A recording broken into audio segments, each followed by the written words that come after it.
Hi.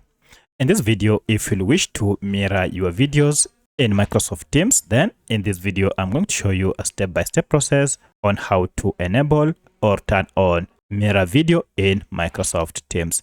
If this video helps, please like and subscribe to this channel.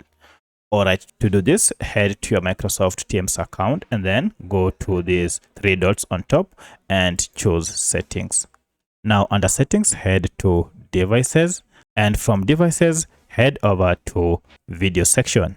Under video section, you can see mirror my video option. Currently, you can see this option is turned off, and that's why you might be struggling with mirroring your videos. To turn on mirror videos, just toggle this on, and from now henceforth, you will be able to mirror your videos in Microsoft Teams. So that's how you can turn on mirror my video in Microsoft Teams. If you have any other question, kindly let me know in the comment section. Otherwise, thanks for watching and let's meet in the next video.